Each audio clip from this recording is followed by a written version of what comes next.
Hi friends, అందరికీ నమస్కారం. అంజలి కథలకి స్వాగతం. ఈరోజు చందమామ కథలోని బేతాళ కథ పేరు అపద్రక్షకుడు. పట్టు వదలని విక్రమార్కుడు చెట్టు వద్దకు తిరిగి వెళ్ళి చెట్టుపై నుంచి శవాన్ని దించి భుజాన వేసుకుని ఎప్పటిలాగే మౌనంగా శ్మశానం కేసి నడవసాగాడు.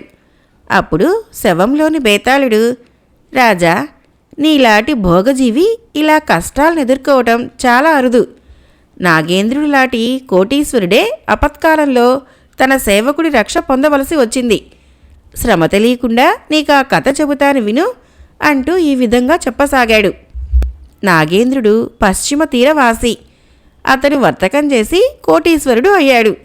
ఆయనకు సచివుడనే కుమారుడు, సులోచన అనే కుమార్తె ఉండేవారు. నాగేంద్రుడు ధనికుడే కాక ధర్మబుద్ధి కలవాడు, న్యాయవర్తనుడు కూడాను. నాగేంద్రుడి ఇంట సమీరుడు అనే యువకుడు సేవకుడుగా ఉండేవాడు. అతను తన యజమాని అంటే ఎంతో శ్రద్ధాభక్తులు, గౌరవము కలవాడు. గృహకార్యాలు చేయటంలో నేర్పరి. నాగేంద్రుడి కుటుంబానికి నమ్మిన బంటు.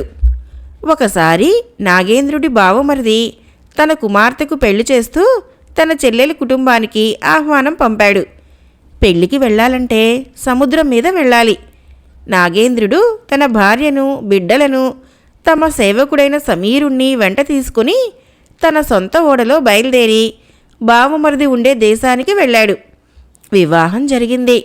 అక్కడ నుండి నాగేంద్రుడి కుటుంబము తిరుగు ప్రయాణం చేస్తూ ఉండగా సముద్రం మీద పెద్ద తుఫాను లేచి ఓడ గాలి వేగానికి దారి తెన్ను లేకుండా కొట్టుకుపోయి ఒక నిర్జనమైన లంకలో ఉన్న కొండలకు తగిలి పగిలిపోవటం జరిగింది. అష్టైశ్వర్యాలతో పెరిగిన నాగేంద్రుడి కుటుంబానికి ఆ నిర్జన ద్వీపంలో ఎట్లా జీవించాలో కొంచెం కూడా తెలియలేదు. మనిషికి కావలసిన కనీస అవసరాలైన తిండి, బట్ట, ఇల్లు కూడా వారికి లేవు. వాటిని ఎట్లా సాధించాలో వారికి తెలియదు. అటువంటి విషాద పరిస్థితిలో సమీరుడు వారికి అపద్రక్షకుడు అయ్యాడు.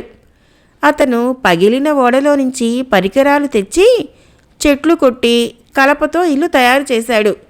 మృగాల్ని వేటాడి తెచ్చి అందరికీ ఇంత తిండి ఏర్పాటు చేశాడు. జంతువుల చర్మాలు కట్టుబట్టలుగాను పక్కలుగాను తయారు చేశాడు.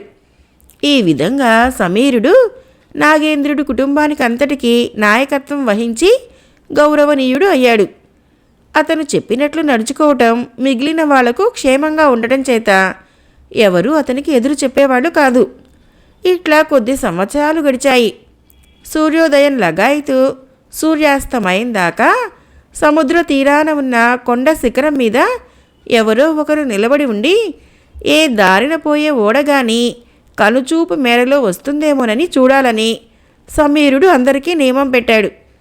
కానీ ఒక్క ఓడ కూడా అటుగా రాలేదు. నాగేంద్రుడి కుటుంబము తమ పాత జీవితాన్ని దాదాపు మరచిపోయి కొత్త జీవితానికి అలవాటు పడ్డారు.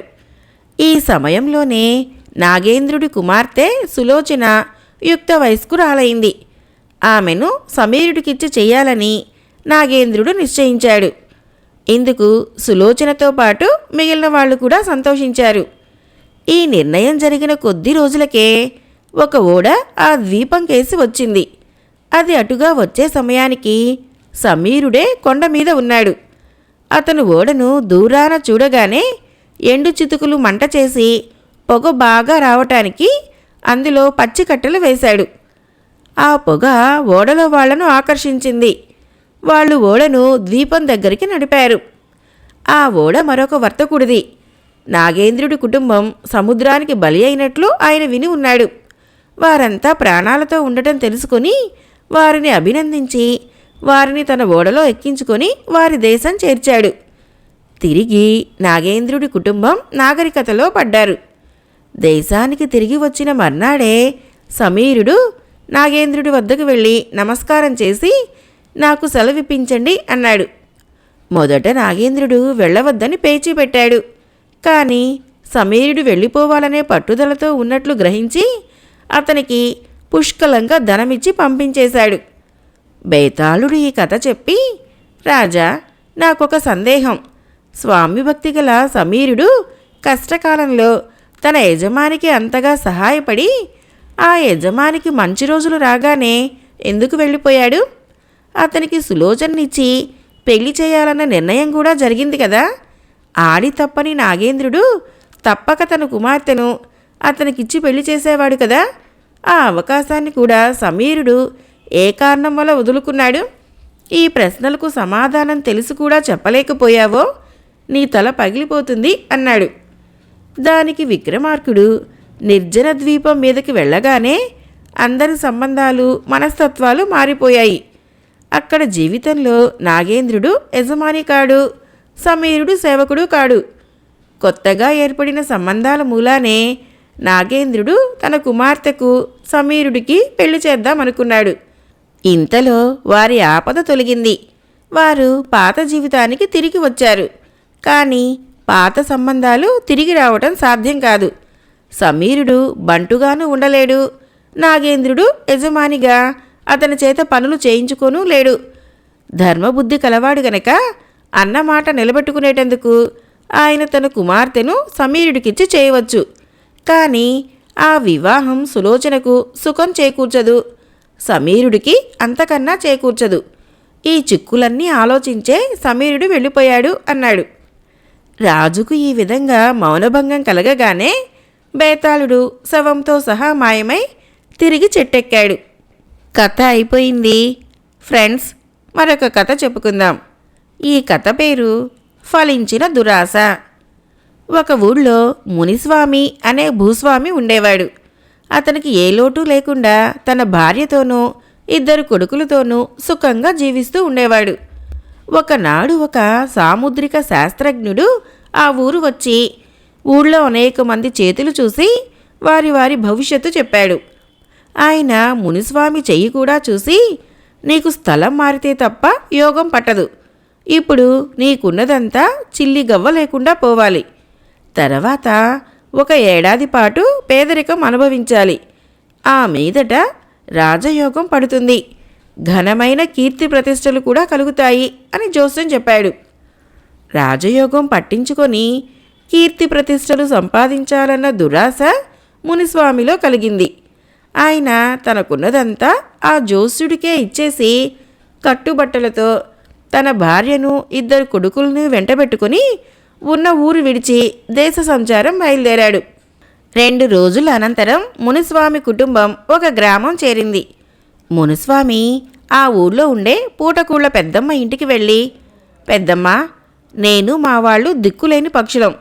మాకు ఉండటానికి కాస్త పంచ, తినటానికి తిండి చూపిస్తావా? నువ్వు చెప్పిన పనులన్నీ చేస్తూ ఇక్కడే ఉండిపోతాం అన్నాడు. పెద్దమ్మ సరేనన్నది. మునిస్వామి రోజు అడవికి వెళ్ళి కట్టెలు కొట్టి తెచ్చేటట్లు, మునిస్వామి భార్య వంట వార్పు చూసేటట్లు, మునిస్వామి కొడుకులు చిల్లర పనులు చేసి పెట్టేటట్లు ఏర్పాటైంది. ఒకనాడు పెద్దమ్మ ఇంటికి ఒక వ్యాపారి వచ్చాడు. అతను భోజనం చేస్తూ మునిస్వామి భార్య అయిన చంపావతిని చూసి ఆమె పైన ఆశపడ్డాడు. అతను పెద్దమ్మతో రహస్యంగా తన కోరిక చెప్పాడు. పెద్దమ్మ దవడలు నొక్కొని, అవ్వా, ఆ మనిషికి మొగుడున్నాడు, పిల్లలున్నారు, పరస్త్రీని కోరటం మహాపాతకం అన్నది. వ్యాపారి పేదరాశి పెద్దమ్మ చేతిలో చిన్న రూపాయల మూట పెడుతూ, నువ్వేమీ చేయనవసరం లేదు, ఈ చంపావతిని ఏదో మిష మీద రేవులో ఉన్న నా పడవ వద్దకు పంపు. నా పడవలో మీ ఇంటికి కావలసిన పాత్ర సామాగ్రి, జాడీలు, రాచిప్పలు మొదలైనవన్నీ ఎన్నో ఉన్నాయి అన్నాడు. పెద్దమ్మ డబ్బుకు అమ్ముడిపోయి ఆ సాయంకాలం చంపావతితో, ఇవాళ వచ్చిన పడవలో వంటింటి సామాన్లు చాలా ఉన్నాయట, వెళ్ళి చూసి వద్దామా? మనకు ఒక పెద్ద జాడీ ఎలాగూ కావాలి కదా అన్నది. ఆ సాయంకాలం సూర్యాస్తమయం వేళ పూటకూళ్ళ పెద్దమ్మ చంపావతి నదికి వెళ్లారు. నది ఒడ్డు మీద నుంచి పడవలోకి వెళ్ళటానికి ఒక కొయ్యి పలక వేసి ఉన్నది. దాన్ని చూసి పెద్దమ్మ, ఓయమ్మో, ఈ పలక మీద కాలు పెట్టానంటే కళ్ళు తిరిగి నదిలో పడతాను.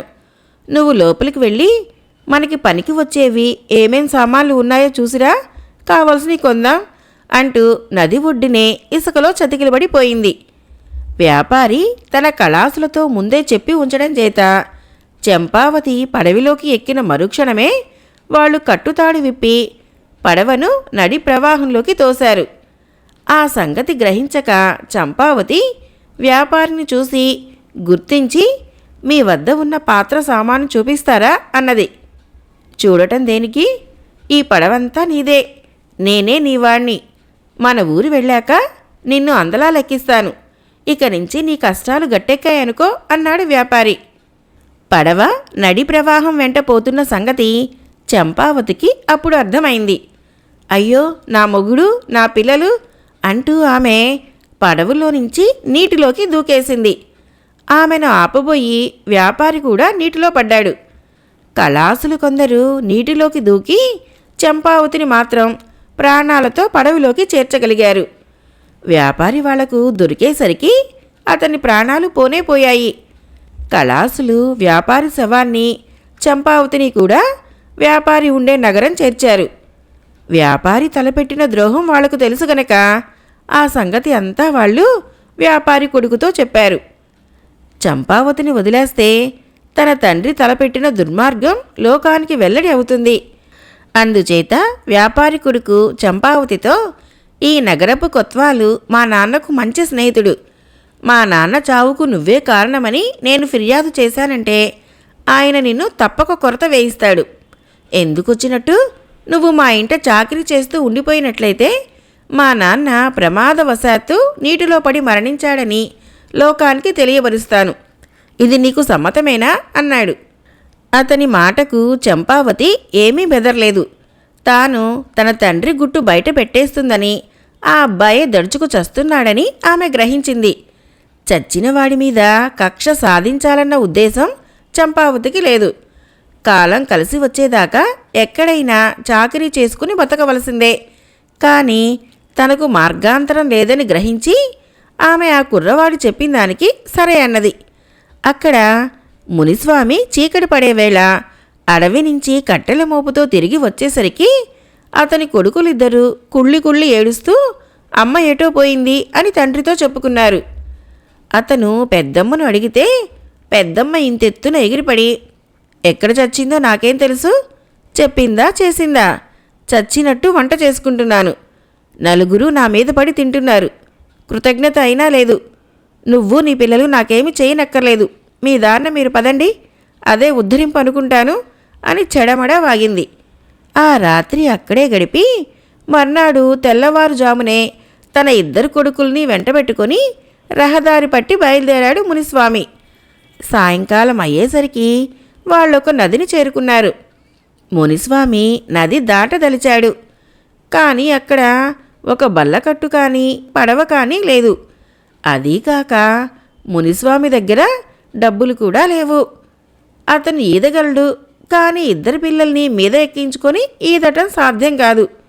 అందుచేత మునిస్వామి ఒక కొడుకును అక్కడే కూర్చొని ఉండమని, రెండో వాణ్ణి మెడల మీద ఎక్కించుకొని అవతలి ఒడ్డుకు ఈది వాణ్ణి అక్కడ దించి రెండో వాడి కోసం వెనక్కు ఈదుకొని వస్తూ ఉండగా ప్రవాహంలో పెద్ద సుడి ఏర్పడి మునిస్వామిని అడుక్కులాగేసింది. అతనికి స్పృహ తప్పిపోయింది. మునిస్వామి తిరిగి స్పృహ తెలిసేసరికి అతని చుట్టూ చాలామంది గుమిగూడి ఉన్నారు.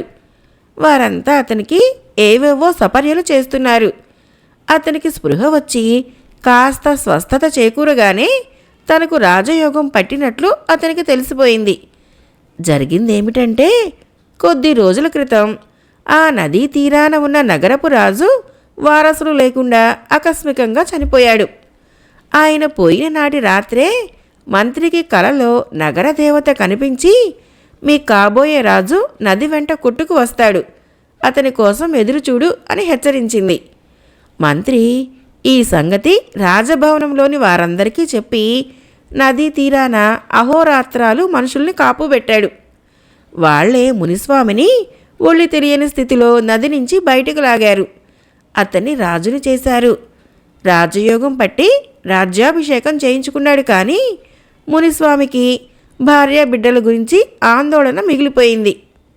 అతను ఏటిలో కొట్టుకుపోవటం నది రెండు తీరాలా కూర్చున్న అతని కొడుకులిద్దరూ చూసి పెద్దగా ఏడవసాగారు. ఒక చాకలివాడు వాళ్ళిద్దరినీ రక్షించి తెచ్చి తన ఇంట ఉంచుకొని పెంచి పెద్ద చేశాడు. ఆ చాకలికి సంతానం లేదు. ఆ కొరత ఈ పిల్లల ద్వారా తీరింది. వాళ్ళ పేర్లు రామన్న, భీమన్న. రామన్న, భీమన్నలు ఒక వ్యాపారి ఇంట కావలికి కుదిరారు. ఆ తర్వాత కొద్ది రోజులకే వ్యాపారి ఇంట ఒక దొంగ ప్రవేశించాడు. వాణ్ణి ఈ కుర్రాళ్ళు పట్టుకొని కొత్వాలకు అప్పగించి కొత్వాలు నుంచి బహుమానం కూడా పొందారు. అది చూసి వ్యాపారి దురాశాపరుడై, మిమ్మల్ని నేను జీతమిచ్చి పెట్టుకున్నది దొంగల్ని పట్టుకోవడానికే. మీరా దొంగను నా ఇంటనే పట్టుకున్నారు. అందుచేత ఆ బహుమానం నాకే రావాలి అన్నాడు రామన్న, భీమన్నలతో. అందుకు రామన్న, భీమన్నలు ఒప్పుకోలేదు. వాళ్ళు తమకు దొరికిన బహుమానాన్ని చాకలి దంపతులకు ఇచ్చేశారు. వ్యాపారి వాళ్ళనేమీ చేయలేకపోయాడు. కానీ లోపల వాళ్ళ మీద చాలా కోపంగా ఉండి అవకాశం కోసం చూస్తున్నాడు. ఈ వ్యాపారి ఇంటనే చంపావతి ఎన్నో ఏళ్లుగా చాకరీ చేస్తున్నది. దొంగను పట్టుకున్న కుర్రాళ్ళను గురించి విని ఆమె, తన కొడుకులు ఈ పాటికి ఆ 7 వాళ్లే అయి ఉంటారు కదా అనుకున్నది. ఆమెకు వాళ్ళని చూడాలనిపించింది. పని తీరిక చూసుకొని ఆమె వారున్న చోటికి వచ్చి, మీరే కదా ఇక్కడి కాపలా వాళ్ళు, మీ పేర్లేమిటి అని అడిగితే వాళ్ళు రామన్న, భీమన్న అని చెప్పారు.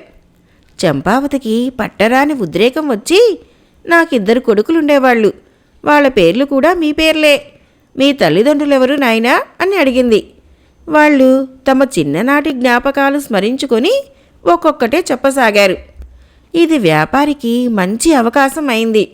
అతడు తన వస్తువులను కొన్నింటిని తెచ్చి ఆ తల్లి కొడుకులు మాట్లాడే చోట పడేసి, మీరు మా పని మనిషితో ఏమిటి గూడుపుఠాణి చేస్తున్నారు? ఈ వస్తువులు దొంగతనం చేస్తున్నారా? ఉండండి, మీ పని చెబుతాను అంటూ ఒక సేవకుణ్ణి పిలిచి కొత్వాలను పిలిపించి, తన కాపలా వాళ్ళు తన ఇంటి పని మనిషితో రహస్యంగా ఆలోచన చేసి తన వస్తువులు కాజేయ ప్రయత్నించారని పట్టుకున్నానని ఫిర్యాదు చేశాడు. కొత్వాలు ఈ ఫిర్యాదును నమ్మక ఆ తల్లి కొడుకుల విచారణ రాజుగారే జరపాలని నిర్ణయించాడు. ఆ విధంగా మునిస్వామి తన భార్యను, బిడ్డలను తిరిగి కలుసుకున్నాడు. ఆయన తన కొడుకులను పెంచి పెద్ద చేసిన చాకలికి మంచి ఇనామిచ్చి ఆదరించాడు. ఆ తర్వాత మునిస్వామి కుటుంబం రాజవైభోగంలో సుఖంగా జీవించారు. కథ అయిపోయింది. ఫ్రెండ్స్, నా కథలు నచ్చినట్లయితే మన ఛానల్ని తప్పకుండా సబ్స్క్రైబ్ చేయండి, లైక్ చేయండి, షేర్ చేయండి, మంచి కామెంట్ చేయండి. Thank you.